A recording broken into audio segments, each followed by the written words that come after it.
ঘরে একটা বাচ্চা সর্দি হলে আর একটা বাচ্চা হবেই। সোনার দুদিন ধরে ঠান্ডা লেগেছে, বলছিলাম ভাইয়ের পাশে আসিস না, ব্যাস এই বাচ্চাটার কাল রাত দিয়ে একদম নাক টাক বন্ধ, মানে যখনই ঘুম থেকে উঠছে খুব জোরে জোরে কাঁদছে। এমনি ঘুমাচ্ছে, অসুবিধা নেই, ডক্টর বলেছে ঠান্ডা ঠান্ডা লাগলে বাচ্চারা না ঘুমালে অসুবিধা, তো এখনও দেখছি নাকটা বন্ধ। এই যে ওর এইটা হচ্ছে নোজাল স্প্রে, দেখো শিনু লেখা, ওর দিদিরটা আলাদা আর ওরটা আলাদা।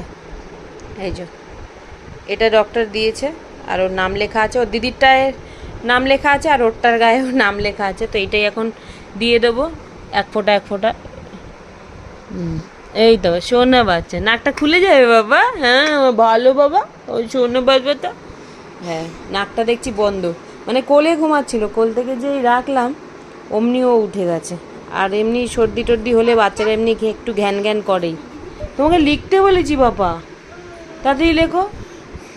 কালকে ওই জন্য বলেছিলাম যে সোনা তুই ভাইয়ের কাছে আসিস না বেশি, কি করব, ঘরের মধ্যে থাকলে এমনি ভাইরাস হয়ে যায়, আসুক আর না আসুক, আর ও তো ছোটো মানুষ, কতক্ষণ ভাইকে আদর না করে থাকবে, তাই না?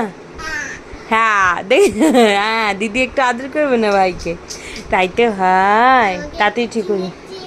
তো তোমার ভাই তোমাকে চিনবে না? দেখো আমি ওকে পড়াচ্ছি আর ওকে যেই রেখেছি উঠে গেল।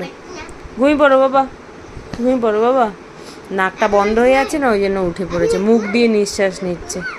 ঘুম পড়ো বাবা, ওই শূন্যটা আবার 1 ঘন্টা কোলে নাড়িয়ে নাড়িয়ে নাড়িয়ে নাড়িয়ে ঘুম পাড়, তাই তো, তাই তো, হ্যাঁ ঘুমিয়ে পড়ো, ঘুমটা হলেই ভালো, বুঝছো?